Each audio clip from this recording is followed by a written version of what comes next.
പാട്യം പഞ്ചായത്തിന്റെ ആഭിമുഖ്യത്തിൽ വനിതാ ഫിറ്റ്നസ് സെന്റർ പ്രവർത്തനം ആരംഭിച്ചു. പാട്യം പുതിയ തെരു ചിറക്കക്കാവ് വനിതാ ശിശുവിഹാര സരോവരത്തിൽ ആരംഭിച്ച ഫിറ്റ്നസ് സെന്റർ ജില്ലാ പഞ്ചായത്ത് പ്രസിഡന്റ് കെ രത്നകുമാരി ഉദ്ഘാടനം ചെയ്തു. വനിതകളുടെ കായിക വ്യായാമത്തിനു വേണ്ടിയാണ് പുതിയ തെരു ചിറക്കക്കാവ് വനിതാ ശിശുവിഹാര സരോവരത്തിൽ പാട്യം പഞ്ചായത്തിന്റെ ആഭിമുഖ്യത്തിൽ വനിതാ ഫിറ്റ്നസ് സെന്റർ സജ്ജീകരിച്ചിട്ടുള്ളത്. പഞ്ചായത്ത് തനത് ഫണ്ടിൽ നിന്നും 4,95,000 രൂപ ചെലവിലാണ് ഉപകരണങ്ങൾ സ്ഥാപിച്ചത്. Treadmill, spin bike, cross trainer, chess fly, Scott machine, chess press എന്നിവയാണ് സ്ഥാപിച്ചിട്ടുള്ളത്. വനിതാ പരിശീലകയെയും നിയമിച്ചിട്ടുണ്ട്. വനിതാ ഫിറ്റ്നസ് സെന്റർ ജില്ലാ പഞ്ചായത്ത് പ്രസിഡന്റ് കെ രത്നകുമാരി ഉദ്ഘാടനം ചെയ്തു. ജീവിതശൈലി രോഗങ്ങൾ ഇല്ലാത്ത ഒരാളെങ്കിലും ഉണ്ടാവുമെന്നുള്ളതാണ്. അത്തരത്തിൽ രോഗമില്ലാത്ത ഒരു കുടുംബവും ഇപ്പൊ നമുക്ക് കാണാൻ വേണ്ടി കഴിയുന്നില്ല.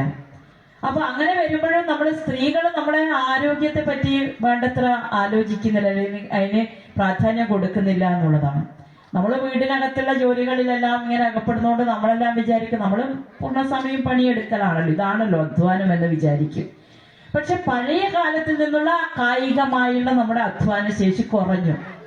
അതിന്റെ പ്രധാനപ്പെട്ട കാരണവും ആധുനിക ശാസ്ത്ര സാങ്കേതിക വിദ്യയുടെ ഭാഗമായിട്ട് എല്ലാ പുതിയ ഉപകരണങ്ങളും നമ്മുടെ മുന്നിൽ വന്നതുകൊണ്ട് തന്നെ പഴയ കാലത്ത് നമ്മുടെ അമ്മമാരെല്ലാം ചെയ്ത ജോലികൾ നമ്മളിപ്പോൾ ചെയ്യേണ്ടി വരുന്നില്ല. അതിനെല്ലാം പുതിയ മെഷീനറി വന്നു അല്ലേ. നമ്മുടെ മിക്സി ഉണ്ട്, വെള്ളം മോട്ടർ ഉണ്ട്, എല്ലാം ഉണ്ട്. അപ്പൊ അതൊന്നും നമുക്ക് ചെയ്യേണ്ടി വരുന്നില്ല.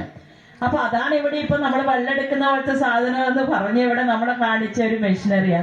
അത് ആ ഒരു ഉപകരണം നമ്മൾ ഉപയോഗിക്കേണ്ടി വരുന്നത്. നമ്മളിപ്പോ കിണറിന് വെള്ളം കോരുന്നില്ല അല്ലെ. അതൊരു നല്ലൊരു അധ്വാനാണ് നമ്മൾ വെള്ളം എടുക്കുന്നത്, നമ്മൾ അരയ്ക്കുന്നത്. അതൊക്കെ പണ്ട് നല്ല ഇതായിരുന്നു, കായികമായിട്ടുള്ള നല്ല ശേഷി ഉണ്ടാക്കുന്നതായിരുന്നു. ഇപ്പൊ നമ്മൾ അതൊന്നും ചെയ്യാത്തത് കൊണ്ട് തന്നെ നമുക്ക് ശാരീരികമായ അധ്വാനം അല്ലെങ്കിൽ അത്തരത്തിലുള്ള ഇത് നമുക്ക് കുറഞ്ഞു വരുന്നു. പാട്യം പഞ്ചായത്ത് പ്രസിഡന്റ് NV ഷിനിജ അധ്യക്ഷത വഹിച്ചു. Panchayat vice president KB Pradeep Kumar, standing committee ചെയർമാൻമാരായ മുഹമ്മദ് ഫായിസ് അരുൾ, T സുജാത, ശോഭ കോമത്ത്, ബ്ലോക്ക് പഞ്ചായത്ത് അംഗം റോജ P തുടങ്ങിയവർ സംസാരിച്ചു. News bureau, Koothuparamba.